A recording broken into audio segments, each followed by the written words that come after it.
del curso en mención.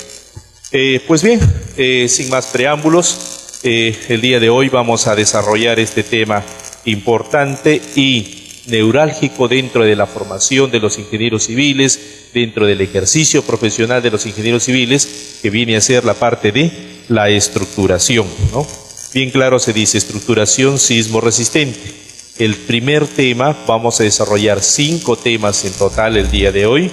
El primer tema se refiere a la estructura, elementos y los sistemas estructurales. Entonces debemos de distinguir cada uno de estos conceptos. ¿Qué viene a ser primeramente una estructura? Una estructura viene a ser el armazón o el cascarón estructural, completamente, la cual durante toda su vida útil, llamamos vida útil, al tiempo de servicio de las edificaciones. La vida útil en las edificaciones es mínimo 50 años. Consecuentemente, yo tengo que proyectar una edificación, por más que existan sismos severos, de que realmente no llegue al colapso. Puede haber reparaciones o reforzamiento, lo cual está tipificado en nuestra norma de diseño sismo resistente, pero jamás al colapso. Y en su vida útil va a estar expuesto a las siguientes cargas. Primero, va a tener su peso propio, ¿no? El peso propio de la estructura, que viene a ser netamente la denominada carga muerta. Es la primera carga. Durante todo su periodo de vida útil va a estar expuesto a carga muerta, peso propio. Y cuando hablamos de peso, nosotros rápidamente hablamos de un peso específico y de un volumen de un elemento estructural, ¿no? Y se nos viene a la mente lo que es el concepto de metrados, una suma de cargas que vamos a ir poco a poco generando. Pues bien, tenemos ya su peso propio. Esta edificación debe tener algún uso. Puede ser una vivienda, puede ser oficinas, puede ser un centro educativo, en fin, diferentes tipos de usos. Por lo tanto, los usos de los ambientes tendrán diferentes tipos de cargas. Por decir, una vivienda, su carga viva es de 200 kilos por metro cuadrado. En cambio, si vemos en un hospital, lo que es sala de operaciones, la carga viva es de 300 kilos por metro cuadrado. Y si hablamos de los pasillos, tenemos de 400 kilos por metro cuadrado. Entonces uno se preguntaría, ¿y hacia dónde yo tengo que dirigirme para hacer todo este tipo de cargas? Tenemos una norma en nuestro país. Nosotros tenemos un Reglamento Nacional de Edificaciones. En este Reglamento Nacional de Edificaciones, una de las normas se denomina la norma de cargas. La E020 es la norma de cargas. Entonces tengo que irme a la norma de cargas y en el anexo 1 de dicha norma de cargas, ahí lo voy a encontrar, ¿no? Los pesos tipificados de cada uno de los materiales que yo puedo utilizar dentro de mi cálculo estructural. Entonces ya tengo carga muerta, carga viva, y todas estas cargas vienen a ser, lógicamente, verticales, ¿no? Son cargas verticales. ¿Y son las únicas cargas a las cuales debe estar expuesta la edificación? No, no son las únicas cargas. Eventualmente, en cualquier momento, puede ocurrir un sismo. Chimbote, pues un sismo severo después del año 1970 no ha tenido, ¿no? Consecuentemente, y sabemos perfectamente que en la zona norte de nuestro país estamos viviendo un gran silencio sísmico, ¿no? Y que puede ocurrir en cualquier momento un sismo muy severo en el norte del país. Por lo tanto, el otro tipo de carga a la cual estará expuesta es a la acción externa, que ya viene a ser el movimiento del suelo a través del sismo, ¿no? Entonces, en las normas, lo que tenemos que hacer es simple y llanamente llevarlo a una formulación matemática la más simple posible, de tal manera que usted como estudiante, un ingeniero como proyectista y cualquier persona que esté relacionada con la industria de la construcción entienda que existe otro tipo de carga y que hay una forma, un fenómeno o una modelación matemática que yo lo puedo utilizar para poder inducir a ese movimiento. Asimismo, si está en una zona eólica alta, debería de estar expuesto también a una carga de viento, ¿no? Carga de viento. Entonces, debo de hacer todo un esquema completo de cómo se tiene que hacer el proceso de la estructuración. Ahora les voy a detallar cuál es el esquema completo. Por favor, la siguiente. En este esquema completo de la estructuración, tenemos que todo se inicia a través de una arquitectura. Nos guste o no, debemos de trabajar con los arquitectos. Antiguamente, pues, el trabajo con arquitectos era un poquito distanciado. Hoy en día, la calidad de los proyectos nos exigen un trabajo conjunto. La calidad de las obras ha mejorado gracias a ese trabajo conjunto. Hemos entendido de que de ninguna manera, distanciados o peleados, no podemos hacer absolutamente nada. Y eso quisiera que se lo grabe. De ninguna manera se puede menospreciar, de ninguna manera se puede sentirse uno, como hay algunas propagandas o de repente algunos foros ahí en CivilJix que han generado uno que dice quién gana más, ingeniero o arquitecto. Es algo aberrante, sinceramente, ¿no? De ninguna manera podemos sentirnos superiores. Ser superior no existe en este mundo, mis amigos, ¿no? Todos somos tan iguales. Y en las profesiones, ni con religión, ni sin religión, ni por color de piel, todos somos totalmente iguales. Eso lo dice nuestra Constitución Política del Perú. Imposible también diferenciar carreras. Por lo tanto, yo quisiera que después del día de hoy se lleven dentro de su chip mental de que realmente no debe de existir diferencias en absoluto en cuanto a profesiones. Debemos de trabajar en forma conjunta. Si usted va a realizar un proyecto de un hospital, va a tener lógicamente que trabajar con no solamente la parte arquitectónica, instalaciones en la parte constructiva, sino también tiene que ver los requerimientos de la parte de los médicos, los psicólogos, las salas, en fin, de lo que son pasillos, ambientes y todo lo demás que se van a utilizar. Por lo tanto, son multidisciplinarios lo que se tiene que hacer. Y se empieza con esta arquitectura. Es una distribución inicial que hace el arquitecto. Y de acuerdo a esa distribución inicial, le cede a usted el paso para que usted inicie con la estructuración. ¿Qué viene a ser la estructuración?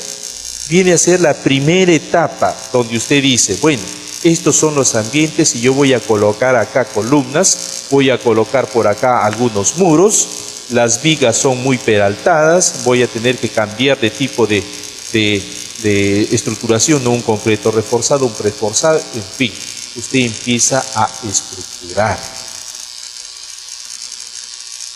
Después de estructurar, usted va a tener que elegir previamente una dimensión.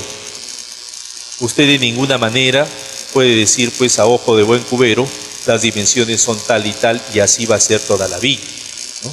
No porque usted todavía no lo ha calculado, que tenga una ligera, se podría decir, orientación estructural en más o menos asumir tal o cual dimensión, es una cosa, es una ligera orientación, más no es una aproximación a lo que vendría a ser su mejor comportamiento. Sabemos perfectamente que ninguna obra se realiza sin una licitación. Y para licitar, lo que nos exigen es reducir costos, reducir tiempos, en pocas palabras, optimizar.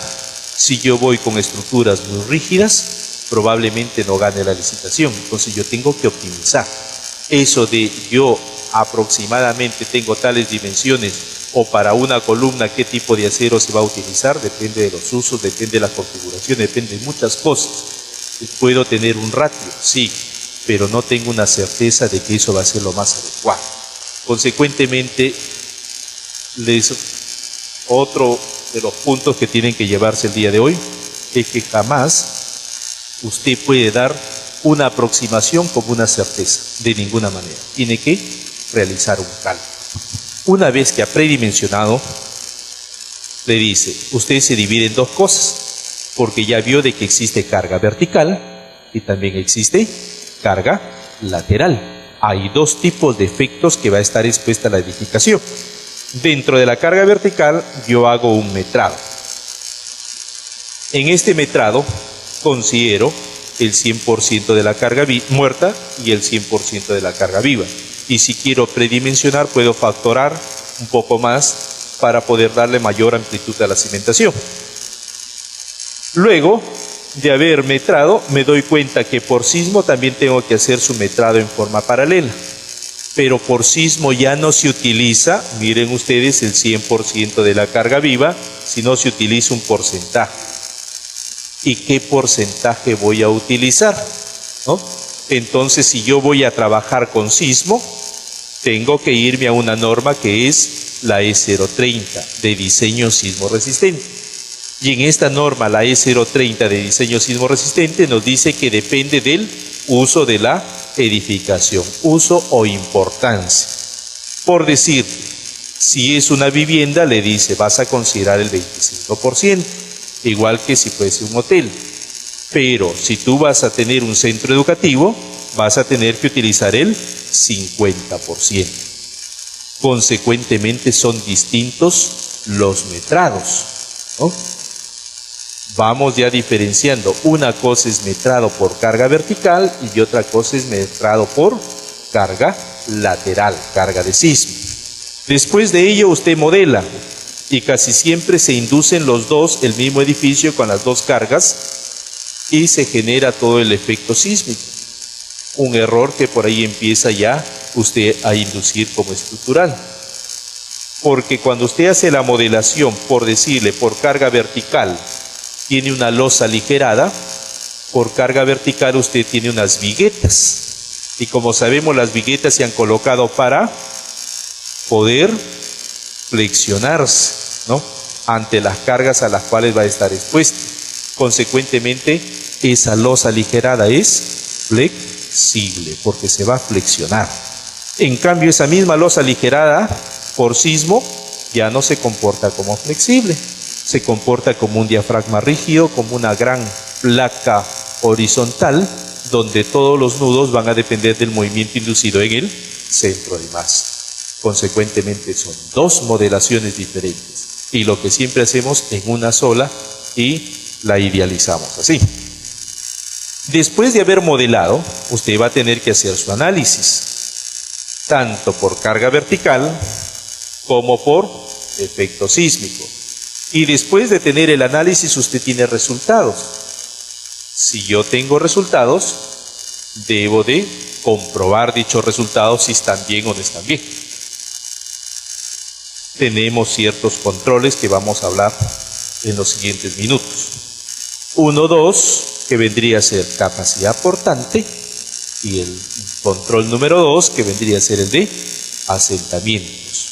En cambio, por sismo tenemos el control de desplazamiento lateral. Si estos controles me pasó ok, ambos, los tres, yo procedo al diseño estructural de acuerdo a la norma E060 con las 9 combinaciones de cargas con su diagrama de envolvente para elegir lógicamente la cuantía de acero. Si eso ha sucedido. Pero si eso no ha sucedido, yo tengo que regresar de nuevo a mi estructuración. Cualquiera de los dos que haya fallado, automáticamente regreso. En pocas palabras, se realiza un proceso iterativo de cálculo. Un proceso iterativo de cálculo. Entonces va a depender mucho de la experticia de el ingeniero calculista, que es el proyectista, en este caso estructural, si ha predimensionado correctamente y ha estructurado correctamente y que eso haya pasado todos los controles adecuados. Siguiente, por favor. Primer control. No hay proyecto que no se haga con el estudio de mecánica de suelos. Todos los proyectos se tienen que hacer con un estudio de mecánica de suelos. De ninguna manera no hacemos sin arquitectura, sin estudio de mecánica de suelos, sin topografía, no podemos hacer nada. Tenemos que hacer un estudio de mecánica de suelos. Llegamos al geotecnista, él va, hace su exploración geotécnica, sus calicatas, extrae las muestras necesarias, las lleva al laboratorio, realiza los ensayos correspondientes y nos da un estudio de mecánica de suelos certificado por el laboratorio tal. Generalmente de alguna universidad, de algún ingeniero geotecnista prestigioso en la ciudad, o de repente de algún alguna entidad estatal, como lo que es los Ministerios de Transportes, en sus subsedes que se tienen en los departamentos. Pues bien, una de las características del estudio de mecánica de suelos que nos da es la capacidad portante. Control número 1, tengo que verificar esa capacidad portante. A mí la capacidad portante me la están dando en kilogramos sobre centímetro al cuadrado. Entonces yo tengo que entender de que kilogramos sobre centímetro al cuadrado viene a ser una carga aplicada en una área determinada, porque su unidad así lo dice, kilogramos sobre centímetro. Kilogramos unidad de carga, centímetros unidad al cuadrado unidad de área. Consecuentemente es una carga aplicada en una unidad de área, lo que estamos viendo acá, ¿no? Tenemos el edificio y esa carga distribuida en todo el área viene a ser la capacidad portante. En pocas palabras, cuando ustedes llevaban el curso de resistencia y materiales 1, en el primer capítulo veían un tema de tracción y compresión. Dentro de ese tema de tracción y compresión se ve lo que se denomina el esfuerzo normal. Y el esfuerzo normal, le decía el mismo concepto, es una carga aplicada en una unidad de área, ¿no? Y esa carga, si yo lo hago en tracción, lo que me va a producir es alargamiento.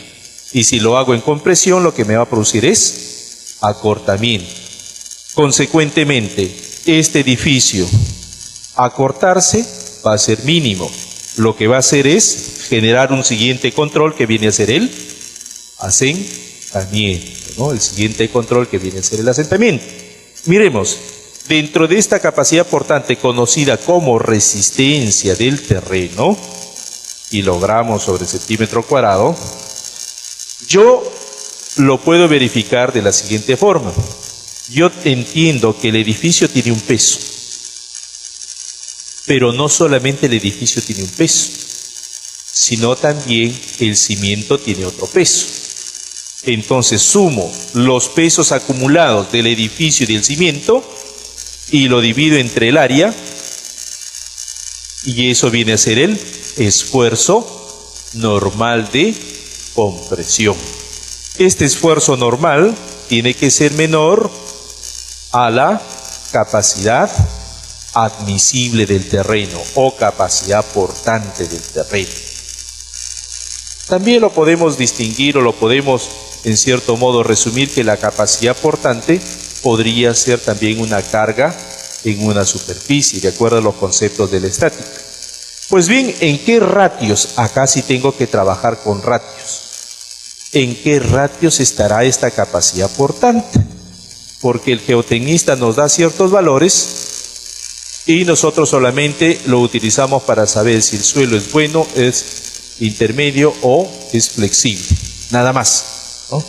Pero no entendemos de que realmente tiene mucho más que ver esta capacidad portante, y nos dan ciertos valores que muy poco lo apreciamos. Entonces, una vez que hemos comprobado, pero ¿cuánto es la capacidad portante? La norma de diseño sismo resistente lo clasifica, y el geotecnista también lo clasifica, a los suelos en 3 tipos. Un suelo denominado rígido, un suelo denominado intermedio y otro suelo denominado flexible. Lógicamente, el que se va a deformar menos va a ser el rígido. Si se va a deformar menos, tendría una mayor resistencia. El suelo flexible es el que se deforma más, por lo tanto tiene menor resistencia, ¿no? Menor resistencia. Los ratios que tenemos para el suelo rígido mayor a 3 kilos sobre centímetro al cuadrado, intermedio de 1,2 a 3 y flexible menor a 1,2 kilogramos sobre centímetro al cuadrado. Son ratios que pueden estar más arriba, más abajo, no hay ningún inconveniente, pero nos sirve como medio de control. Puede ser de que el geotecnista se haya equivocado en el informe que nos está dando y de repente nos da un suelo rígido con resistencia de 2 kilos sobre centímetro al cuadrado, y entonces yo tendría que pedirle por favor que verifique dicho ensayo. Probablemente ha habido un error, siempre hay errores en cuanto a lo que es la edificación, ¿no? puede ser que haya existido ese tipo de error, porque yo ya tengo ciertos valores o parámetros, no límites se podría decir, sino aproximados. Primer control. Siguiente, por favor. El control número 2 tiene que ver con los asentamientos. Entonces, si hay cargas que se están distribuyendo verticalmente, el cimiento transmite hacia el terreno y este tiene que, lógicamente, deformarse. Tiene que existir asentamiento, ¿no? Tiene que existir asentamiento. Los asentamientos se clasifican de dos tipos. El denominado asentamiento tolerable, que es el primer tipo de asentamiento, viene a ser como consecuencia del proceso constructivo. Nosotros sabemos de que vamos a tener que compactar el suelo, vamos a tener que colocar un solado, empezamos con la cimentación, levantamos todo. Una vez construido, de todas maneras eso va a tener que ceder, se va a asentar. Pues bien, si ese asentamiento tolerable viene a ser netamente la deformación post-construcción, ¿en qué valores está y dónde lo voy a obtener? Otra vez más, me voy al estudio de mecánica de suelos y en ese estudio de mecánica de suelos lo voy a encontrar los asentamientos tolerables. ¿En qué ratios están los asentamientos tolerables? Vemos acá, si el suelo es rígido, acá es centímetros por si acaso, menor a 0,5 centímetros, si el suelo es intermedio, de 0,5 a 1, y si el suelo es flexible, se recomienda hasta 1,5 centímetros. Ahí tendríamos los asentamientos tolerables. Pero para que yo pueda medir este asentamiento tolerable, ¿cómo es que yo como estructural podría calcularlo? Como estructural yo entiendo que es un comportamiento elástico del suelo. Y para que sea un comportamiento elástico del suelo, retorne al anterior por favor, ya no es una carga uniformemente distribuida en la base, sino es una cantidad de resortes en la base. Siguiente. Y esa cantidad de resortes en la base se denomina coeficiente de balasto vertical. Entonces, el geotecnista también dentro del estudio de mecánica de suelos nos otorga otra información. Esa información es el coeficiente de balasto. Así lo está indicando en el estudio de mecánica de suelos. Este coeficiente de balasto también tiene valores o ratios aproximados. Sigue, anterior. ¿Qué valores tiene?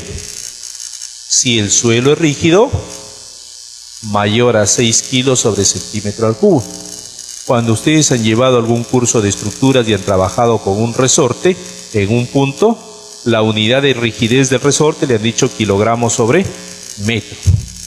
Si han trabajado con un resorte distribuido en una línea, le han dicho kilogramos sobre metro cuadrado.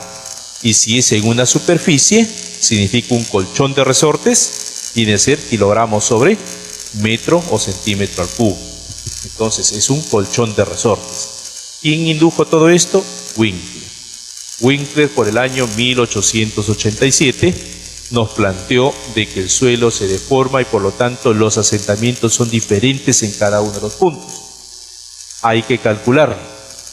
Ha pasado el tiempo, hace unos 5 o 6 años atrás apareció el programa el SAFE, mucho más antes el SAP, ¿no? Y calculan lo que son las deformaciones. Pero poca importancia se le ha tomado a lo que es el balasto. Hoy en día, ahora sí se está haciendo los ensayos con balasto. Es importante, si vamos a diseñar cimentaciones, no es necesario tener un software perfecto, podría tener cualquier tipo de cálculo, pero entendiendo lo que es la conceptualización. Entonces, ¿cómo calculo el asentamiento tolerable? Una carga total aplicado en un colchón de resortes. Esta carga total, ¿a qué será igual? A la carga muerta más la carga viva, porque estamos viendo asentamientos como consecuencia de cargas verticales. Si ustedes se acuerdan, control 1, control 2 son por carga vertical, ¿no? Y en el denominador aparece el balasto vertical por el área del cimiento. ¿Qué implicaría eso? Que lo estamos induciendo a un resorte puntual, como un equivalente. Siguiente. Pues bien, Winkler lo dijo, no solamente el balasto se puede obtener a través de ensayos, sino también con fórmulas aproximadas. Entonces, por esos años 1887, él nos dejó esta maravillosa primera fórmula para un estrato de suelo. Acá tenemos la carga que se transmite en la cimentación hacia el suelo, y acá hay un colchón de resorte que viene a ser el balasto vertical. El balasto vertical. Muy bien. ¿Cómo calculo este balasto vertical en forma aproximada? Nos dice lo siguiente. Debes de conocer el módulo de elasticidad del suelo. Perfecto, yo tengo un estrato, ¿cuál es su módulo de elasticidad? Sabemos perfectamente también de que si yo tengo un estrato, por decir, de 5 metros, las características geotécnicas que yo voy a tener en 1 metro es distinta a la de 2 metros de profundidad, distinta a la de 3 metros de profundidad, a la de 4 metros y a la de 5 metros.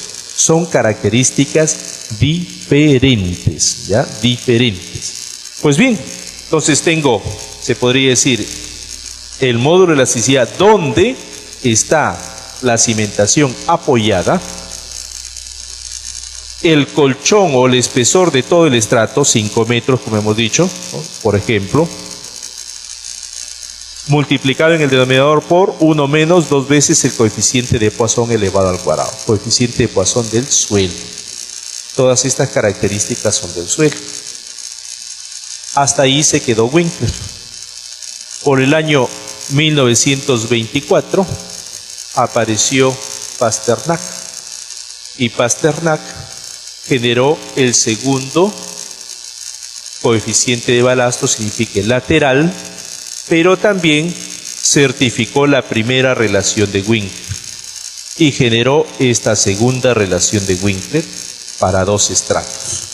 Significa un balasto equivalente considerando 2 estratos de suelo. Si en un primer colchón yo tengo 5 metros y en un segundo colchón tengo 8 metros, pues bien, puedes considerar ambos y tener un balasto equivalente, significa más real. En cuanto a los cálculos, van a ser no tan lejos uno del otro. ¿Cómo se calcula? Mediante toda esta relación. Y si usted se da cuenta, esta unidad está dado en kilogramos sobre centímetro cuadrado sobre centímetro, kilogramos sobre centímetro al cubo, ¿no? Lo que es la unidad de medida. Y podemos utilizar 2 estratos, espesor del primer estrato, espesor del segundo estrato, módulo de elasticidad del primer estrato, módulo de elasticidad del segundo estrato, Poisson del primer estrato y Poisson del segundo estrato. Todo ello se hizo con ensayos experimentales, luego corregidos y formulados matemáticamente. Siguiente.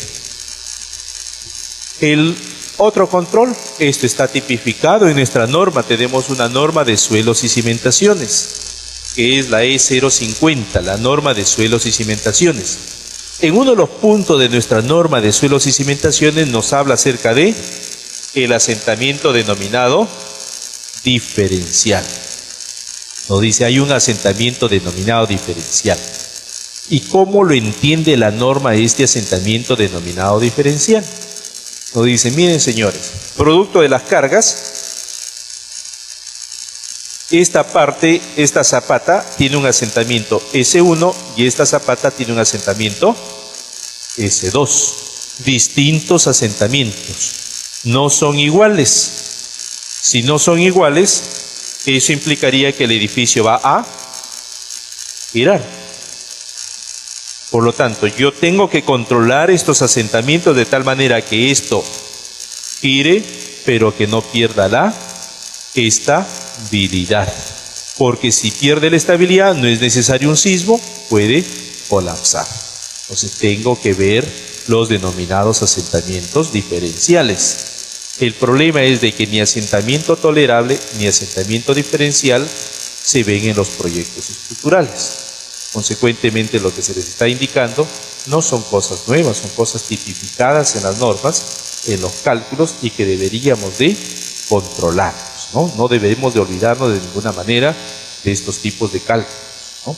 Pues bien, nos dice la norma, miren ustedes, si tú vas a tener dos distintos asentamientos, acá está, se forma un triángulo, ¿verdad? Un triángulo hacia acá, y te dice, la diferencia de los asentamientos está acá, es de la longitud entre los dos apoyos, y lo que vas a tener es un ángulo.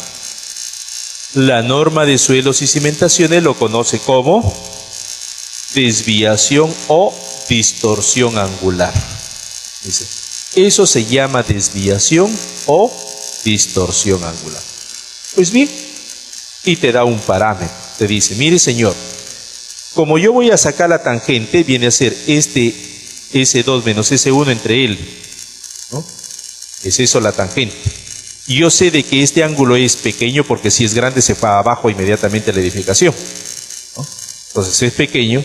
Yo sé matemáticamente que si se tiende a 0, esto será equivalente a la tangente como al seno.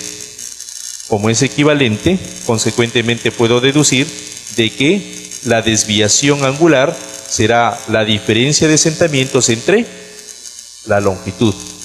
No tiene de ninguna manera unidad de medida. Y yo como norma te doy un valor límite. Un valor límite. Entonces recuerden toda la vida, nosotros jamás debemos de olvidarnos de esos cursos tan importantes como el curso de resistencia a materiales, que nos dice, en resistencia a materiales hay que realizar los controles. Usted lleva tracción y compresión y le dice, hay que realizar el control de esfuerzos, conocido como resistencia.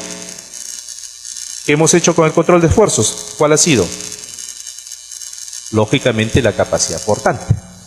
Y el otro control que tenemos que hacer toda la vida es el control de deformaciones, conocido como rigidez, ¿no? Entonces, resistencia y rigidez. Y la deformación ya lo vimos.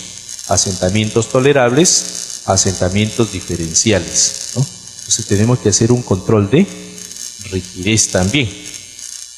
Nos da un parámetro y nos dice, esto va a tener un límite. ¿Hacia dónde tienes que dirigirte? Depende del tipo de edificación. Entonces tú tienes un tipo de edificación y con ese tipo de edificación te vas a dirigir a la norma. ¿A qué norma? La E050. Suelos y cimentación. Muy bien. Terminó, pasó todo. Ok, siguiente. Pasa al control 3. Ahora sí, ya terminé con la carga vertical. Debo de pasar al control de carga lateral, carga de sismo, ¿no? Muy bien, voy a pasar al control por carga lateral. Yo sé de que si no hay sismo, el edificio se mantiene vertical. Pero si hay un sismo, su representación matemática, de acuerdo a la norma, es colocar cargas a nivel de entrepisos. Y si yo coloco cargas a nivel de entrepisos, implicará de que esta edificación que estaba vertical, ahora se va a inclinar y se va a producir deformaciones, desplazamientos. Entonces la norma también, parecido a lo que es esa desviación angular para la pérdida de estabilidad, acá también te dice, mira, tiene que irse hasta un límite tal que no vaya a ser que pierda la estabilidad y colapse. Entonces yo tengo que darte un valor, un número, y ese número ha sido obtenido a través de cálculo para inducir a la pérdida de estabilidad. Entonces si tú superas ese valor, lógicamente que va a existir pérdida de estabilidad, colapso, agrietamientos y colapso. Y si no superas, está todo ok. ¿Cómo se tiene que calcular? Nos dice, la diferencia de desplazamientos entre dos puntos consecutivos, entre la altura de cada uno de ellos, tiene que ser menor a el valor admisible. Ese control se conoce como derivas o drift.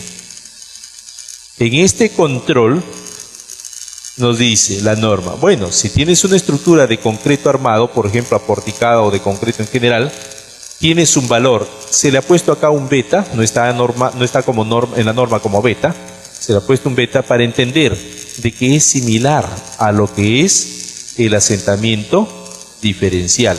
Se asienta uno más que el otro y es ahí donde se produce la pérdida de estabilidad. En este también, en pocas palabras, es una desviación también angular, pero ahora con la carga lateral. Tienes 7 por 1000.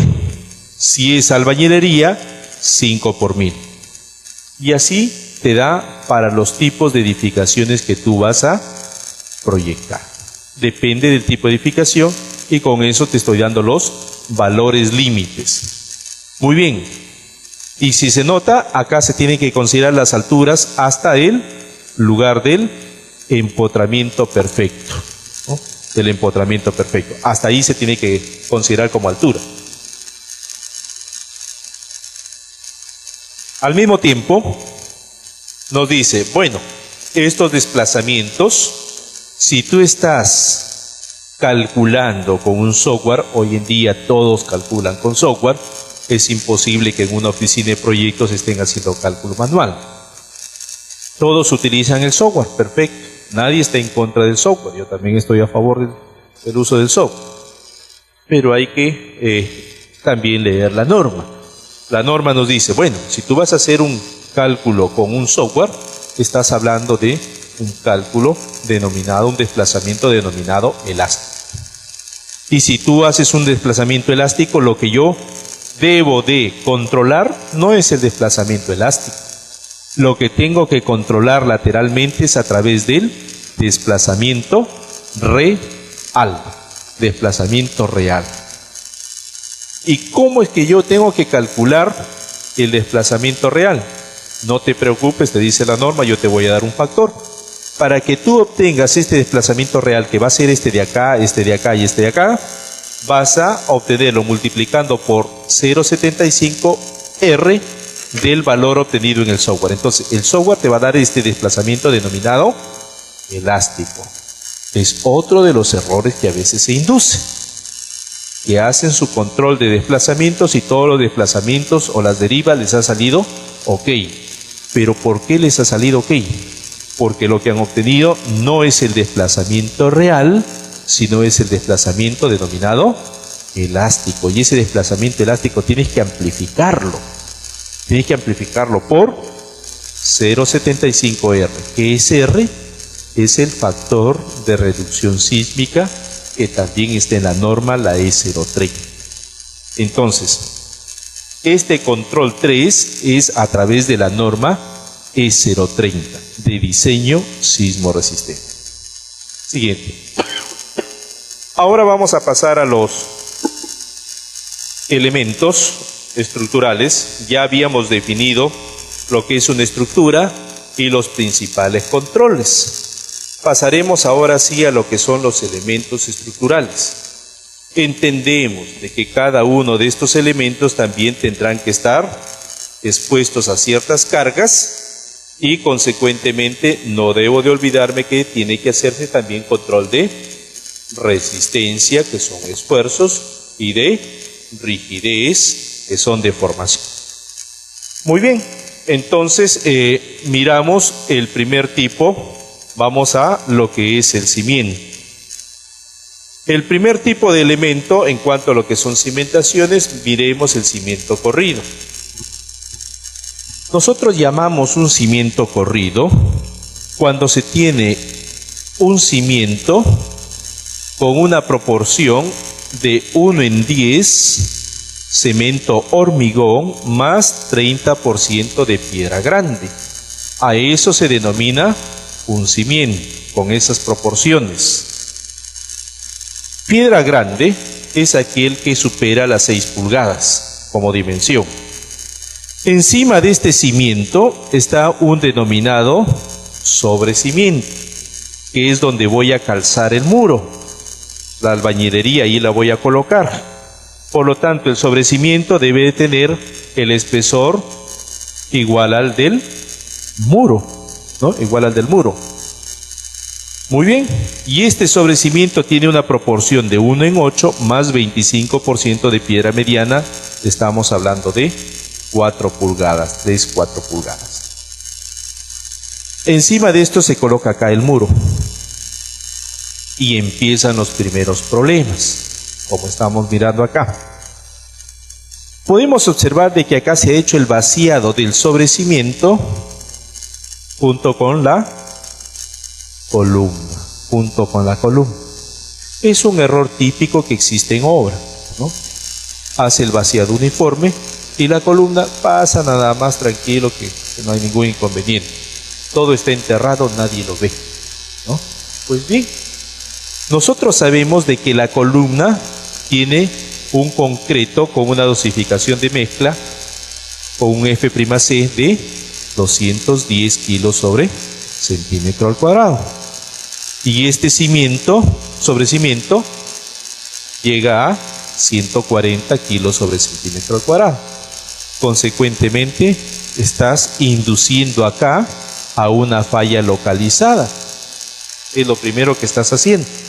Entonces, no debo de realizar de ninguna manera este tipo de vaciado.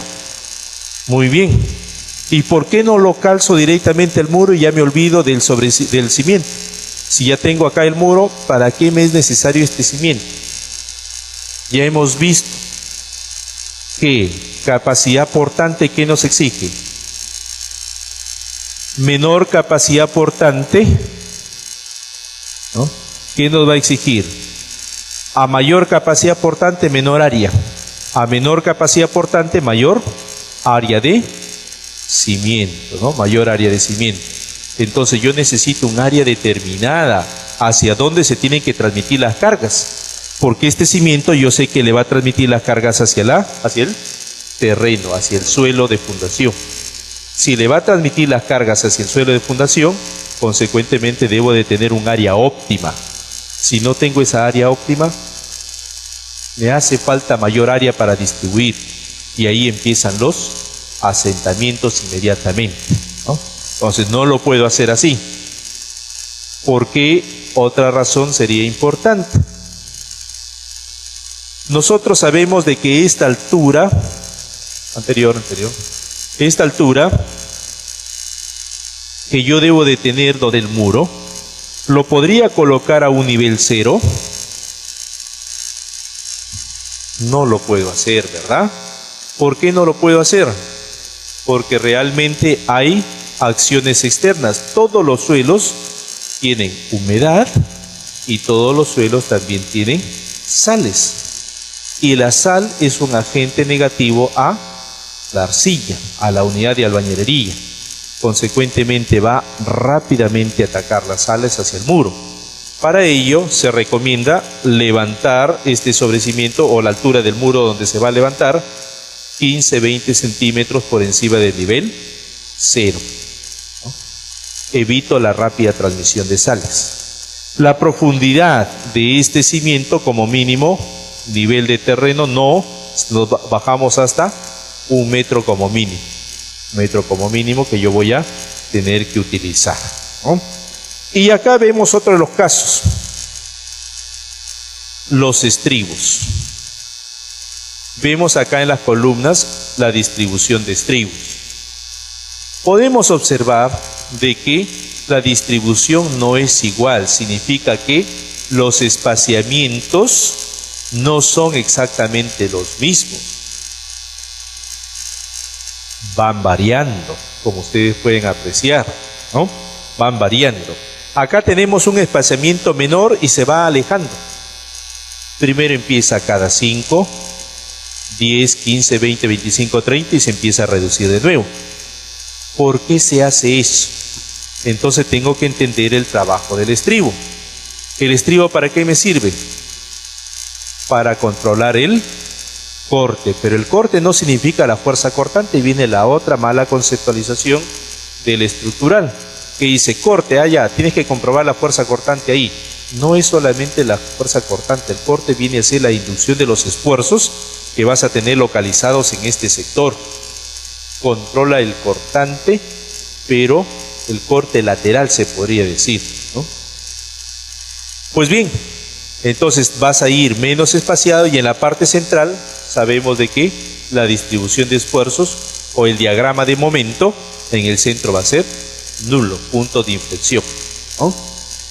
Este tipo de cimiento se tiene que utilizar preferentemente cuando los suelos son denominados intermedios, ya sabemos las capacidades portantes, albañilería con un máximo de 5 pisos, ¿no? 5 pisos. Siguiente. En cuanto a zapatas, las zapatas pueden ser aisladas, combinadas y conectadas. Primeramente vemos la zapata denominada aislada. En esta zapata aislada tenemos la columna enmarcada unida directamente hacia la zapata, en la cual, por ser columnas independientes, debemos de utilizarlo, lógicamente, cuando el sistema es aporticado. Un sistema aporticado no se recomienda pues mayor a 5 pisos, estrictamente 100% aporticado, ¿no? En estas zapatas, ¿no?, debajo de la zapata vamos a tener que colocar un denominado solado, ¿no?, un solado. Yo tengo que recordar cuál es la proporción del solado.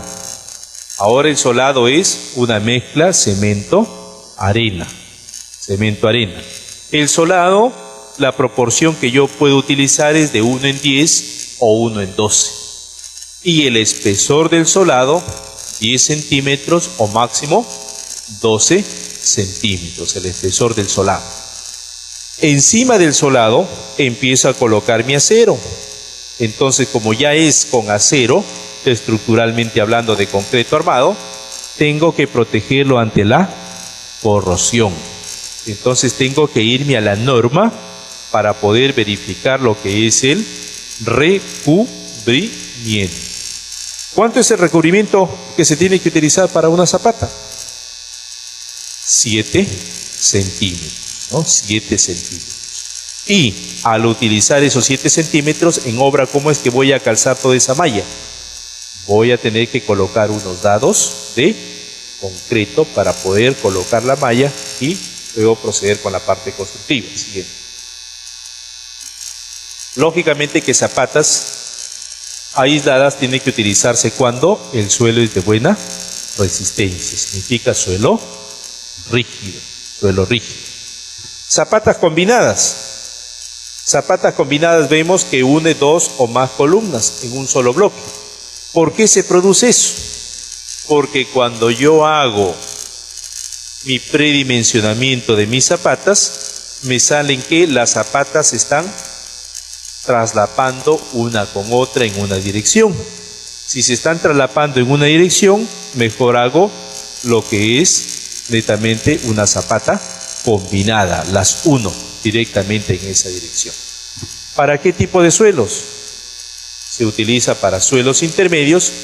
Sistemas pueden ser aporticados o con muros donde pueden calzar tranquilamente, ¿no? Siguiente. Zapata conectada. La zapata conectada va a tener esta viga de cimentación. Esa viga de cimentación va a amarrar a todo el cimiento. Si lo va a amarrar a todo el cimiento, por lo tanto, va a tener una mayor estabilidad o mejor comportamiento en el caso de cargas laterales, así como cargas verticales. Es una forma de cómo salvar también para sistemas en los cuales yo voy a tener necesidad de muros, ¿no? Puedo tranquilamente levantar los muros. Y para suelos de poca resistencia, significa suelos flexibles. Las zapatas conectadas, suelos flexibles, edificaciones aporticadas o con muros, puedo yo utilizar, ¿no? Siguiente. Platea de cimentación. La platea de cimentación es una losa que está en todo el cimiento, es decir, todo el edificio en una sola platea. ¿Cuál es la función de esa platea? Como es una gran placa horizontal sobre un terreno, lo que me va a hacer es que ya no hayan esos asentamientos denominados diferenciales, ¿no? Entonces me controla los asentamientos, me va a controlar los asentamientos, me los va a reducir los asentamientos, porque hay una mayor área donde se está transmitiendo la carga, ¿no? La carga. ¿En qué tipo de suelo sería importante? Lógicamente cuando los suelos son denominados flexibles. Suelos flexibles puedo utilizar platea. Al mismo tiempo los sistemas pueden ser diversos. Puedo utilizar la platea con albañilería, puedo utilizar la platea con muros de utilidad limitada, puedo utilizar la platea con sistemas duales de muros estructurales, etcétera, etcétera, ¿no? Sistemas diversos que yo podría utilizar la platea, ¿no? Siguiente. Pilotes son las denominadas cimentaciones profundas. Todos los pilotes están unidos a través de un denominado cabezal. Este viene a ser el cabezal. Y acá están los pilotes anclados. En estos pilotes, el espaciamiento entre este pilote y este de acá está también normado. Me tengo que ir a la norma de suelos y cimentaciones. Me dice, puede ser 3 veces el diámetro, 4 veces el diámetro, 5 veces el diámetro. ¿Y de qué depende ese espaciamiento? El espaciamiento va a depender de la longitud del pilote. ¿Y esta longitud del pilote hasta dónde tiene que llegar? Lógicamente en este sector donde está la punta del pilote debe de ser un suelo de buena resistencia, un suelo muy rígido, tengo que hacer suelo muy rígido. Entonces tengo que tener un perfil estratigráfico por toda la profundidad y de acuerdo a ese perfil estratigráfico yo voy a elegir la longitud del pilote. Tener cuidado también cuando se va a hacer el hincado del pilote. La norma nos da un número mínimo de golpes que se tiene que hacer continuos, porque si no lo puedo fracturar al pilote y ya su trabajo no es adecuado, ¿no? Entonces el pilote tiene un cierto espaciamiento, al mismo tiempo ingresa dentro del cabezal una longitud aproximadamente, depende del espesor del cabezal, pero aproximadamente de 15 centímetros, ¿no? Aproximadamente. Bien. Pasamos a los elementos de corte. Ya terminamos con la cimentación y cuándo se tiene que utilizar los pilotes para diversos sistemas estructurales. Pasamos a lo que son columnas.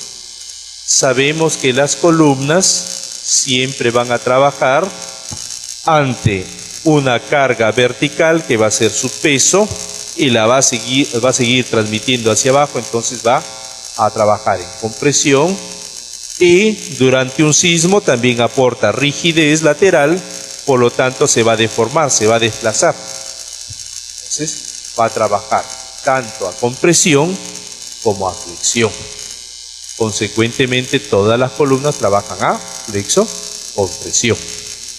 Por lo tanto, tendría que comprobar el esfuerzo de compresión y también tengo que comprobar el desplazamiento lateral. Y ese desplazamiento lateral lo debo de comprobar a través de esas formulitas que son de pérdida de estabilidad, las fórmulas de Euler, ¿no? Para evitar de que pierda la estabilidad de primero o segundo orden como tal. Siguiente. Entonces, tenemos el control de esfuerzos a través de la carga vertical y por flexión el control de desplazamiento lateral. Una vez más, control de resistencia, control de rigidez. La resistencia la voy a calcular a través de el esfuerzo normal. Carga aplicada en el área, más o menos, depende de la orientación del momento en un eje sobre su inercia, más o menos momento en la otra dirección sobre su inercia. Menor o igual al esfuerzo admisible, ¿no? Menor o igual al esfuerzo admisible. Siempre aplicaremos esa condición de resistencia, ¿no? Y la de rigidez, vuelvo a repetir, a través de las fórmulas de pérdida de estabilidad para lo que son desplazamientos laterales, ¿no? Un problema grave que tenemos en columnas es cuando se dejan así. La columna y se quiere ampliar y se dejó las mechas libres, expuestas a el medio ambiente. El medio ambiente tiene sales, peor aún acá en Chimbote, contenido de sales bastante alto. Consecuentemente, estas mechas, cuando yo voy a tener que ampliar la edificación, ya van a estar corroídas. Y no van a estar solamente en este sector, sino que va a estar mucho más abajo, ¿no? Mucho más abajo. Consecuentemente, si van a estar más abajo, la falla ya no es localizada, sino es sectorizada, ¿no? Tendría yo que no puedo empalmar rápidamente el nuevo acero con el acero antiguo, ¿no? Tendría que ver hasta dónde ha ido la localización y tratar de limpiar esa corrosión.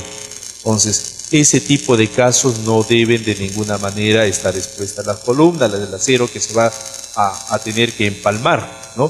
Porque si voy a continuar la construcción, voy a tener que empalmar. Para ello, voy a tener que utilizar la norma de concreto armado, la E060, para la longitud de empalme entre el acero que se tenía con el nuevo acero para poder seguir. De ninguna manera vaya a ser de que ejecuten trabajos como el de un caso que sucedió en la ciudad de Trujillo, que el acero lo plantaron y acá le hicieron pues un gancho, el otro acero otro gancho, otro acero otro gancho, otro acero otro gancho, y al final continuar. ¿Qué pasa con esto? La unión columna con viga viene a ser denominado nudo rígido. Los 90 grados que estaba en un inicio, post deformación, tienen que seguir siendo 90 grados. Entonces, si yo hago ese tipo de empalme como ganchos, lo que estoy haciendo es prácticamente colocando una rótula en este sector. Ya no es un nudo rígido, es una rótula. Consecuentemente, el edificio hasta el piso donde había estado construido tiene un desplazamiento, y en el siguiente piso que estoy colocando un desplazamiento totalmente diferente, mucho más grande, y es ahí donde va a existir la falla localizada. Respetar los recubrimientos. ¿Cuánto es el recubrimiento en el caso de columnas? 4 centímetros en el caso de columna.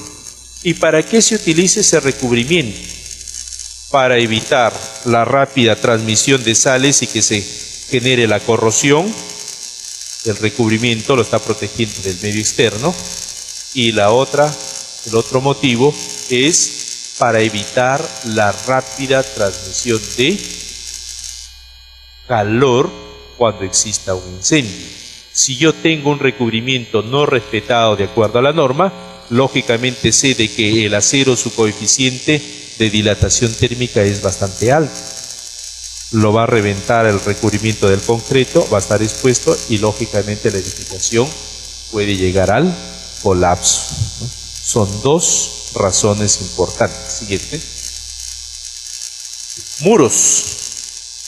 Para muros acá tenemos muros de albañilería.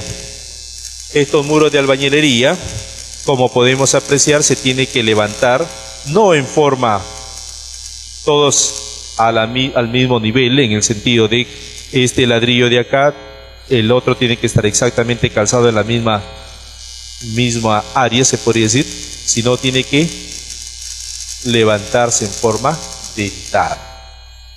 Pero lo que sí no está bien es lo que aparece acá, ¿no? ¿Qué es lo que se tiene? Yo voy a levantar en forma dentada, pero de ninguna manera puedo hacer el vaciado de la columna y después voy a colocar el muro, porque si yo coloco el muro posterior a ello, ya no es un muro confinado, sino es un muro no confinado. Para que sea confinado tiene que cumplir con ciertos requisitos, ¿no? Tiene que estar, el vaciado tiene que estar dentado y el vaciado tiene que ser posterior, para que ese concreto se pueda adherir rápidamente con el muro. Al mismo tiempo, cada 3 o 4 hiladas, colocar bastones de acero corrugado o alambre número 8 para poder unir mejor el trabajo del muro, ¿no? Siguiente. Acá tenemos algunas fallas. A veces nos piden realizar una supervisión de fallas o esclarecer el porqué de las fallas, ¿no?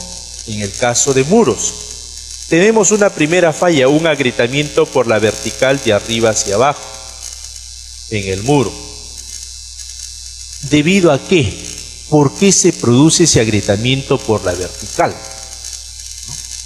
Una de las causas podría ser que yo he hecho una mala distribución de cargas. Significa de que estoy transmitiendo mucha carga para ese muro. Yo entiendo que ese muro tiene una resistencia axial. Si nos vamos a la norma de albañilería, nos dice que debemos utilizar ladrillo denominado industrial.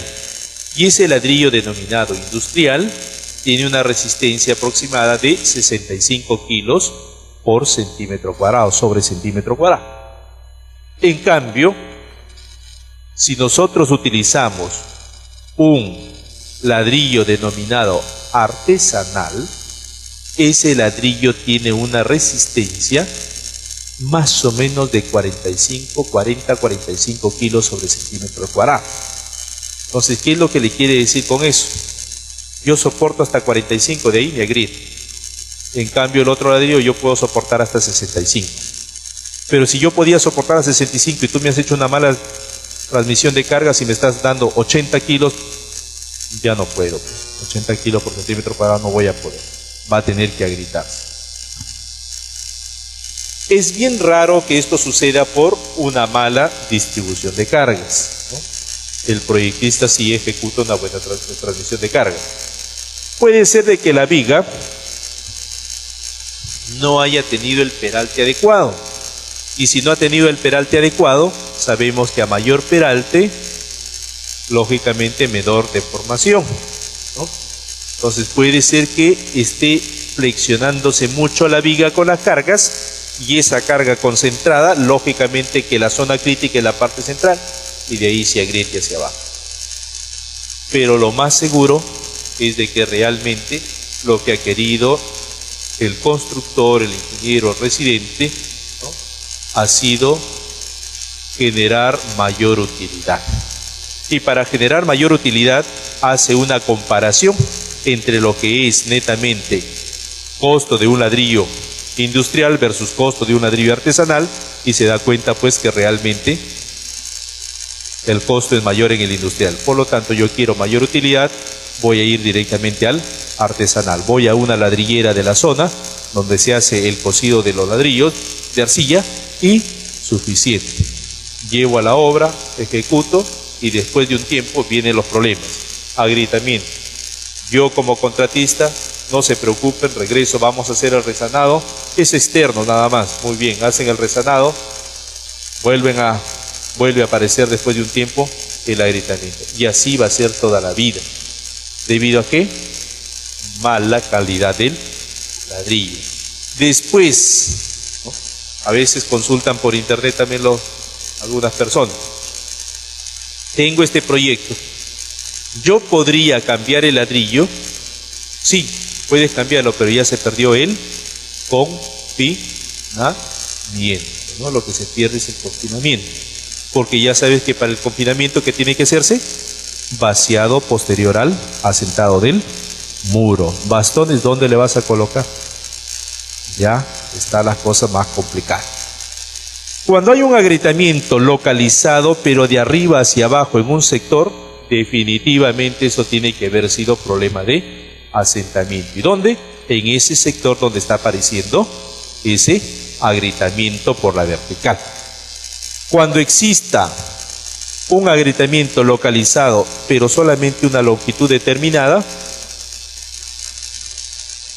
tú haces la marcación de esta grieta y te das cuenta que ya no continúa, consecuentemente es un agrietamiento por carga localizada, carga viva.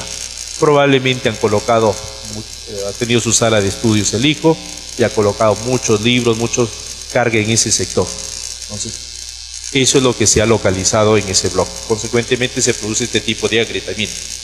Y este otro agrietamiento por la diagonal solamente puede aparecer en sismos. ¿Por qué? Porque este muro, con este pórtico que está enmarcado, va a tener que desplazarse. Esta zona es de tracción y esta zona es de compresión.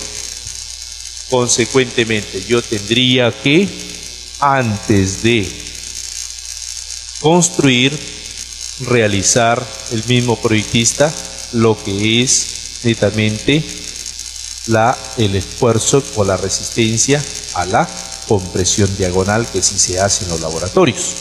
Para que sea confinado también, esta longitud que se tiene interior, entre cara interior de la columna hasta la otra cara interior, no debe de pasar los 4 metros. No debe de pasar los 4 metros. Para que esté perfectamente confinado. Bien. Miren ustedes la carga, el ensayo que se hace siguiendo la compresión diagonal. Eso lo hacen en todas las universidades. Hago el pedido, un muro simulado, y veo el agrietamiento, el esfuerzo máximo que se va a producir. Puede ser, si se empiezan a producir solamente los sectores de el mortero, implicaría que no estoy haciendo, lógicamente, un buen mortero. Al mismo tiempo debo de entender de que este mortero tiene que tener un espesor de 1 a 1,5 centímetros. ¿No? 1 a 1,5 centímetros. Bien. Ese bastón que habíamos hablado, tengo que colocarlo cada 3 o 4 hiladas como máximo. Debe de ser introducida hasta la mitad de la columna y debe tener una longitud total 60-80 centímetros, hasta 1 metro se podría dedicar. Y puede ser con bastón de acero corrugado o puede ser con alambre número 8. Alambre número 8. De tal manera que se genere el buen confinamiento, que realmente ese muro confinado trabaje como un bloque y que no sea como una estructura aislada, ¿ya? Que no sea como una estructura aislada. Siguiente. Al mismo tiempo debo entender que si viene el sismo, el muro va a tener mayor resistencia cuando el sismo vaya en la dirección más larga. Entonces, ¿qué implica? El sismo nunca le va a decir, yo voy a venir en la dirección X, puedo venir también en la dirección Y. Consecuentemente, muros tienen que existir en ambas direcciones, ¿no? En ambas direcciones. Si se tiene un centro educativo y no necesitas muros en la otra dirección, lo que tienes que hacer es peraltar tus columnas para la otra dirección. Peraltar tus columnas para la otra dirección, de tal manera que se mejore la rigidez. Si yo tengo un muro de 1 metro de longitud con una altura determinada y tengo un muro de 2 metros, su resistencia en la flexión, ¿en cuántas veces se va a incrementar? Por un concepto de inercia, BH cubo sobre 12, en este caso 2 veces el de 2 metros, y se va a incrementar en 8 veces. Con solamente haber incrementado el doble, en cambio, lo que es la resistencia en flexión en esa dirección va a incrementarse 8 veces. Entonces, mientras más grande sea el muro, mayor será su aporte en la rigidez lateral. Siguiente. Tenemos una norma que es la E070. Esta norma de albañilería nos dice, primeramente, si tú tienes un muro, si está confinado, también te va a servir de muro portante, y porque tiene las cargas verticales. Este muro, para que sea portante, te dice, primero hay que elegir el espesor. T viene a ser el espesor del muro. El espesor. ¿Cuánto viene a ser el espesor del muro? Sabemos que los ladrillos podría colocarlo de soga o de cabeza. Cuando hablamos de soga, estamos hablando de 13 centímetros. Con el acabado llega a 15 dentro de la arquitectura. Y cuando estamos hablando de cabeza, es de 23 centímetros. Con el acabado llega hasta 25 centímetros. Entonces, siempre en la arquitectura nos dan 15 o 25, pero estructuralmente es de 13 o 23. Entonces, tengo que elegir el espesor del muro. ¿Cuánto es el espesor del muro? T es la altura del muro. Regrese al anterior, por favor. Una más. La altura del muro viene a ser del nivel de acá hasta la parte superior. Esa vendría a ser la altura del muro. H. Siguiente. 2 veces, una más. Entonces, ¿cuánto es el espesor del muro? Para las zonas sísmicas 2 y 3. ¿Hacia dónde tengo que dirigirme? Si ya me está hablando de zona sísmica, tendría que dirigirme hacia la norma de diseño sismo resistente. La norma, la E030. Me voy a la E030 y en la norma de diseño sismo resistente voy a ver Chimbote, ¿qué zona es? 3, alta sismicidad. Chimbote, zona 3, alta sismicidad. Muy bien. ¿Cuánto sería su espesor? Altura, 240 supongamos. Entre 20, 12 centímetros. Mínimo, podría colocarlo de soga. Mejor de cabeza. ¿No? Muy bien. Pero si yo estoy en una ciudad como Iquitos, que es la zona 1, el espesor del muro debería ser de 240 entre 25, 9,6 centímetros. Entonces, suficiente colocarlo de soga. Pero si uno va a la ciudad de Iquitos, por el calor se dará cuenta que han colocado de canto. Ese ya no es muro confinado, de ninguna manera. Retroceda, por favor, 2, 3, una más. Más, atrás. Pues bien, ¿se acuerdan de esta falla? Se produce por el esfuerzo axial. Mucha carga en poca área, ¿no? O mala calidad de ladrillo, también. Siga, 3, hacia adelante. Uno más. Y tenemos que todos los muros, para ambas direcciones, tiene que comprobarse el esfuerzo axial. El esfuerzo axial. ¿Y cómo se va a calcular el esfuerzo axial? El esfuerzo axial de cada muro, en ambas direcciones, tanto en X como en Y, debo de realizarlo la carga que se está transmitiendo hacia el muro sobre L por T, donde L viene a ser la longitud, incluida las columnas extremas de confinamiento. L viene a ser la longitud, incluida las columnas de confinamiento. Menor o igual a esta relación, donde F'M viene a ser la resistencia a la compresión de la unidad de albañilería, que habíamos hablado de 65 el industrial o 45 el artesanal. Toda esta expresión menor o igual a 0,15 F'M. Siguiente. Y la norma nos dice, pues bien, eso es para esfuerzo, y para deformación también tengo que comprobarlo. Entonces hay condición de esfuerzo, que es resistencia, y hay una condición de deformación, que viene a ser el de rigidez. Entonces, hay que comprobar rigidez. ¿Cómo tienes que hacerlo? La norma lo entiende como una densidad mínima de muros. Tienes que tener una densidad mínima de muros. Y esta densidad mínima de muros tienes que comprobarlo para ambas direcciones. Tienes que hacerlo para X y tienes que hacerlo para Y. ¿Cómo vas a calcularlo? La sumatoria en esa dirección de su longitud por su espesor entre el área en planta mayor o igual a esta relación, donde Z viene a ser la zona sísmica, U viene a ser el uso o importancia de la edificación, S viene a ser el factor del suelo, N viene a ser el número de pisos sobre 56. Siempre se hace la comprobación, o generalmente se hace la comprobación piso por piso. Entonces n siempre 1, piso, y si todos los pisos son iguales, pues no hay necesidad, ¿no? Se va a simplificar lo que es el cálculo. Siguiente. Una buena aproximación, porque siempre debemos de tener ciertas aproximaciones, ¿no? Una buena aproximación, si el suelo es rígido, deberíamos de utilizar aproximadamente 100 centímetros cuadrados por cada metro cuadrado de área techada. Una aproximación. No, vuelvo a repetir, al inicio del día de hoy del curso, las aproximaciones son como medios de control, más no como medios de certificación.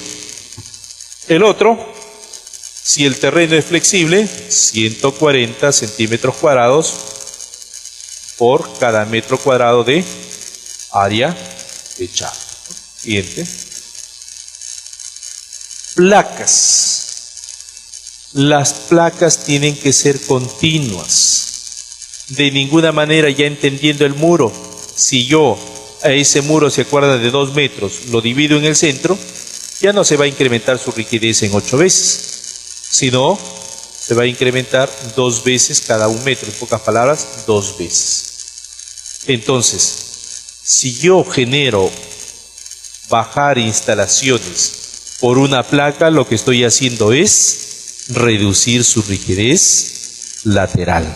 Eso no debo de hacer de ninguna manera. Las placas también son continuas. No puedo hacer la construcción de una placa del primer al cuarto piso y el quinto piso aporticada. No, tengo una falla típica conocida como piso blanco.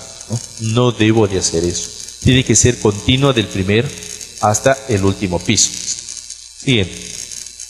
En estas placas, el espesor mínimo, de acuerdo a la norma E060, publicada en el 2010 en nuestro país, el espesor mínimo ha cambiado, es de 20 centímetros como mínimo, ¿no? Es decir, no existen placas de 15, ¿no? Antes sí existían placas de 15, ahora ya no existen ese tipo de placas. Mínimo 20 centímetros, ¿no? Siguiente. Vigas. Las vigas más comunes que tenemos sabemos que trabajan a flexión, y en vigas se tiene que comprobar también su esfuerzo en la zona traccionada, esfuerzo en la zona de compresión por flexión y al mismo tiempo la deformación. Si es simplemente apoyada, tenemos que la deflexión máxima debe ser menor a la luz entre 360.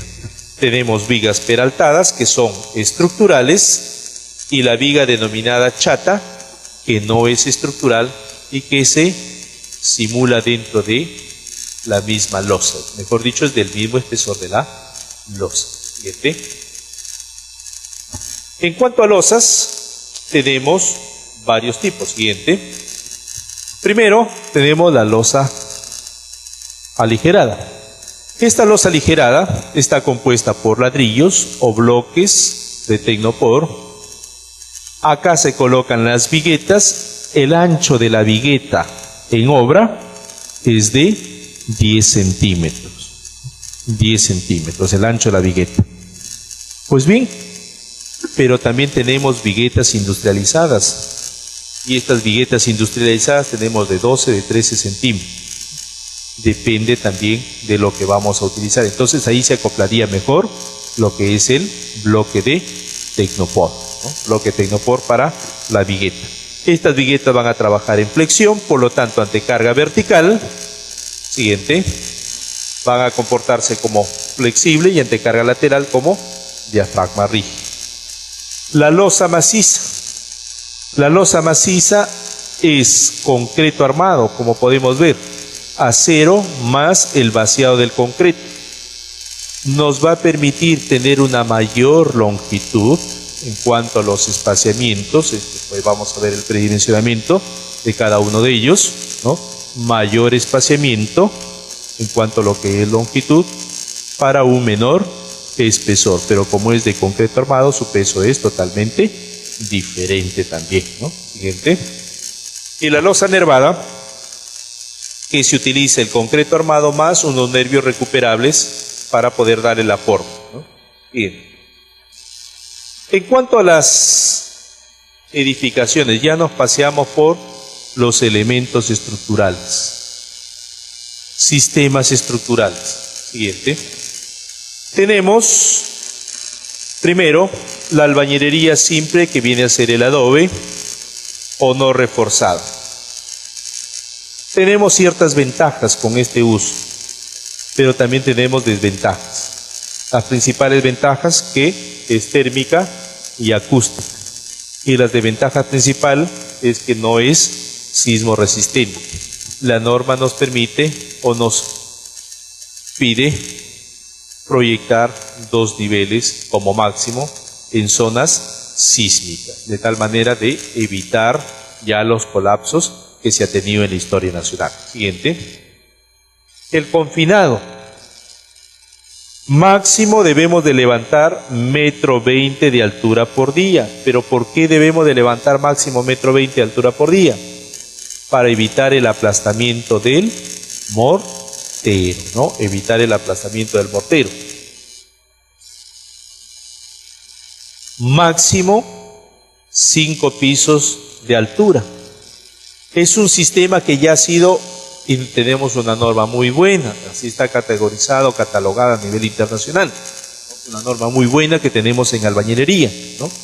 Se han hecho muchísimos estudios en la Universidad Católica y que los ha liderado el ingeniero San Bartolomé durante muchos años, un gran amigo personal. Pues bien, ¿no? Se han hecho muchas investigaciones en esta norma de albañilería, se tienen muy buenos resultados. Ha sido ya comprobada por diferentes sismos ocurridos en la historia nacional. La mano de obra es totalmente tecnificada, todos conocen cómo se tiene que trabajar. Es un sistema muy conocido. Máximo 5 pisos es otra de las grandes dificultades que se va a tener. Sismo resistente, lógicamente. Siguiente. La albañilería armada. Acá se va a tener que utilizar los ladrillos de cemento y, como podemos ver, hay acero en los alvéolos que se colocan para una mayor rigidez y luego se hace el vaciado del gruto. También tiene ventajas, ¿no? Es sismo resistente, definitivamente. Desventajas, es muy pesado. Entonces necesitamos un buen tipo de suelo para ese tipo de estructura. Siguiente. Los muros de utilidad limitada aparecieron en nuestro país aproximadamente por el año 2000, esos muros delgados de 10 centímetros o 12 centímetros de espesor. Y en esos 10 o 12 centímetros de espesor que apareció tienen varias ventajas respectivas, ¿no? En primer lugar, es un sistema industrializado. Se utiliza un encofrado metálico deslizante. Eso nos permite reducir costos hasta el 50% comparado con la misma edificación, pero de albañilería. Nos permite reducir el tiempo de ejecución de la obra porque es un sistema industrializado. También hasta el 50% de la duración de la obra como tal. Queda texturado el muro. Desventajas de que no se pueden hacer cambios en esos muros. Son todos los muros portantes y todos los muros son de corte, aportan con rigidez lateral. Siguiente.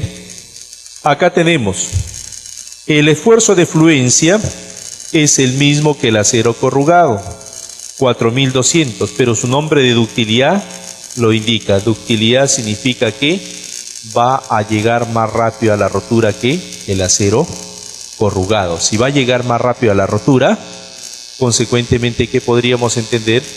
De que para sismos de larga duración, en zonas altamente sísmicas, no es un sistema pero tan bueno, se podría decir, ¿no?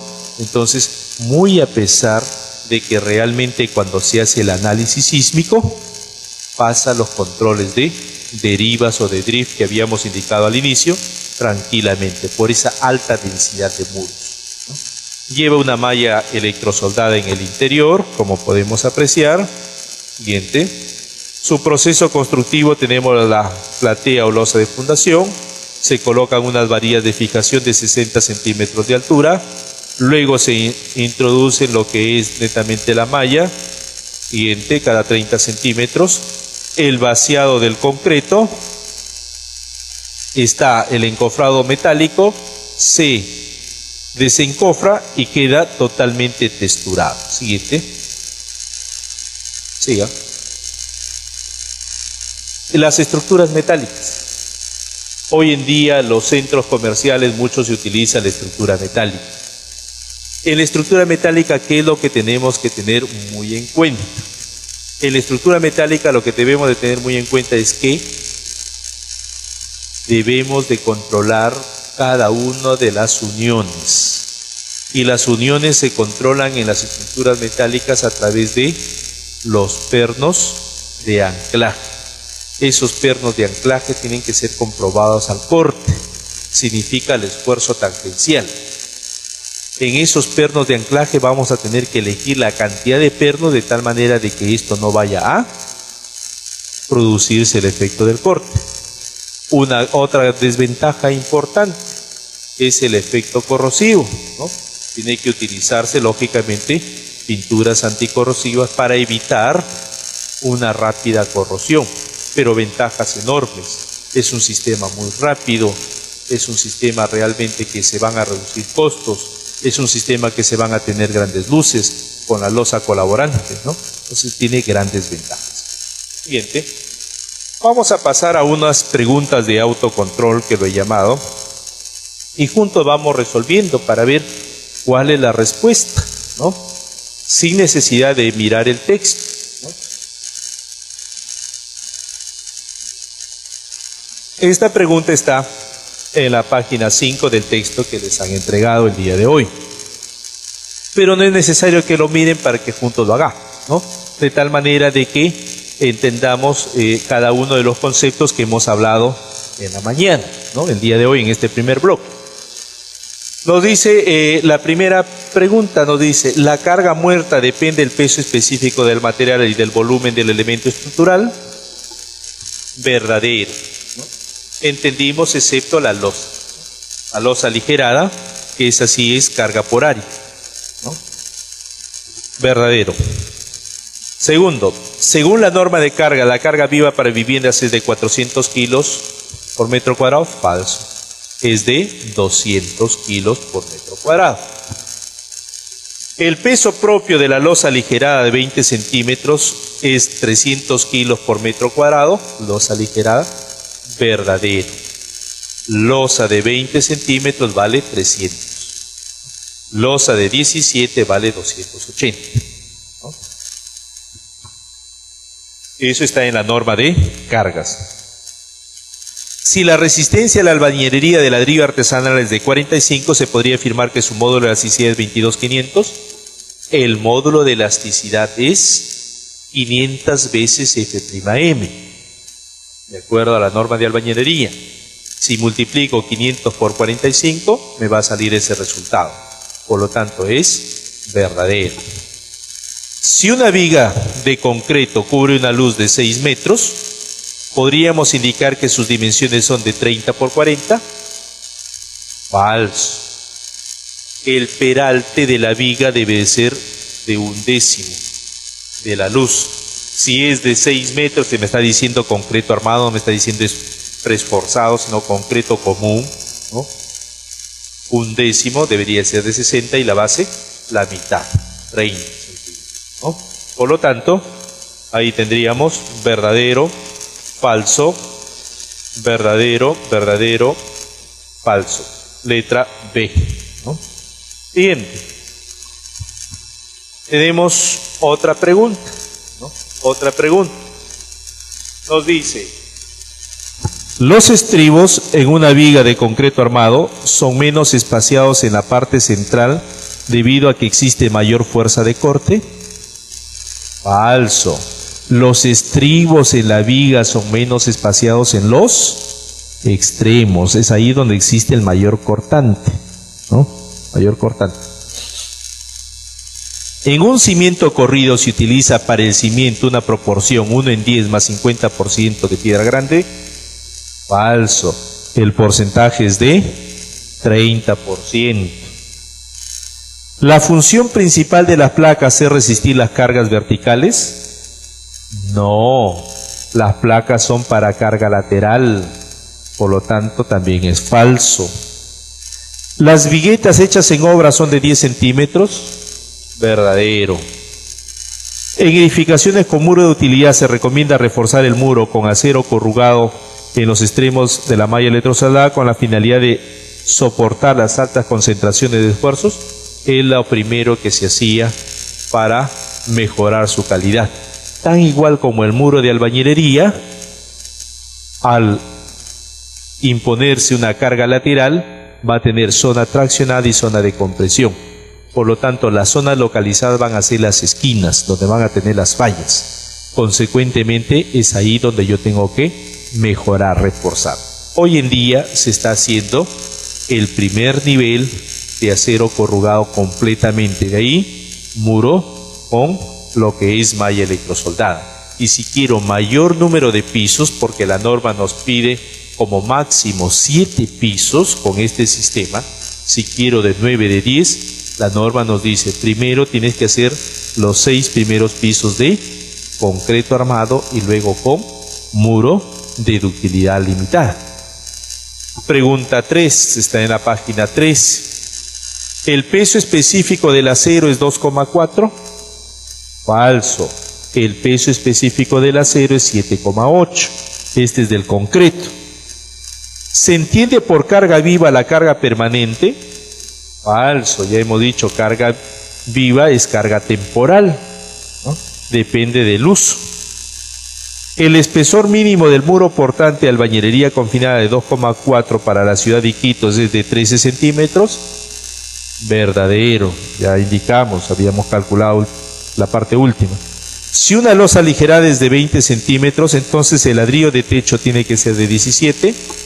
Falso, el ladrillo de techo que yo debo de utilizar o el bloque tiene que ser 5 centímetros menos. Por lo tanto, si tengo 20 debería ser de 15 centímetros. El coeficiente de balasto para suelos intermedios varía de 1 a 6. Falso, el coeficiente de balasto debería estar entre 3 y 6. Siguiente.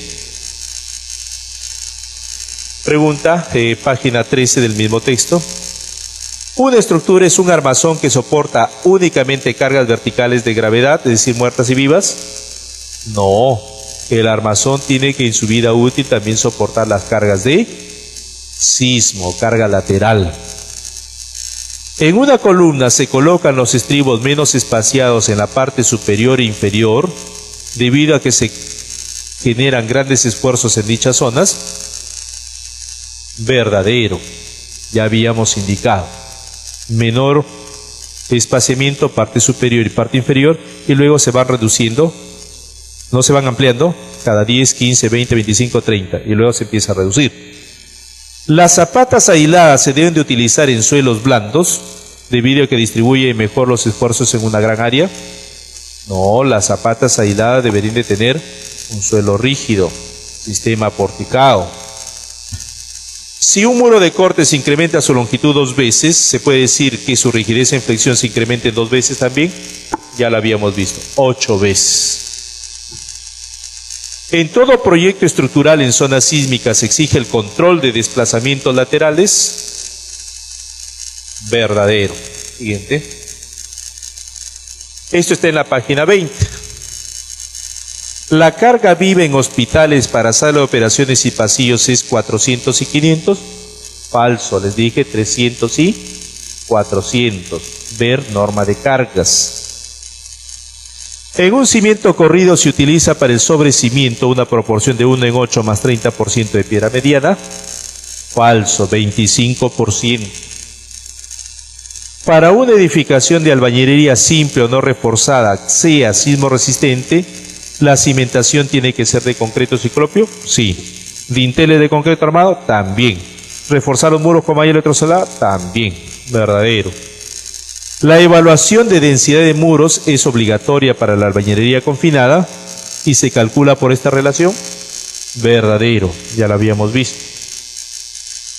El valor límite de la distorsión angular para evitar la pérdida de verticalidad o pérdida de estabilidad de edificios altos y rígidos, es decir, 1 en 150, me voy a la norma de suelos y me dice que es 1 en 250, 250. Falso. Siguiente. La última. Página 20 del texto. El acero utilizado en la malla electrosoldada para edificaciones con muro de utilidad limitada posee el mismo diagrama de fuerza de formación que el acero corrugado. Ya habíamos dicho que es falso. El mismo esfuerzo de fluencia, pero el diagrama de esfuerzo de formación es diferente. Diferente es el diagrama de esfuerzo de formación. Llega más rápido a la rotura. Es falso. Para que un muro sea confinado, se debe levantar en forma dentada, colocar bastones de acero corrugado que lo una con las columnas y vaciar posteriormente el concreto. Correcto. Los recubrimientos en vigas, columnas, losas y placas se hacen con fines estructurales de flexión y compresión, así como evitar la transmisión de humedad por efectos corrosivos y la rápida transmisión del calor. Verdadero. Para edificaciones con muro de utilidad se utiliza un F'C de 175 y un F'Y de fluencia de 3600, no. Esfuerzo de fluencia 4200, F'C de 210. El control de desplazamiento lateral, de acuerdo a la norma de diseño sismo resistente, debe ser aplicado para edificaciones únicamente ante cargas de viento. No, la norma E030 es de diseño sismo resistente, no es una norma que sea para cargas de viento, de ninguna manera, ¿no? Pues bien, ahí vamos a concluir esta primera parte. Espero que les haya agradado y al mismo tiempo hayan aprendido un poco más. De ahí retornamos para ver predimensionamiento, ¿ya? Muy bien, buenos días.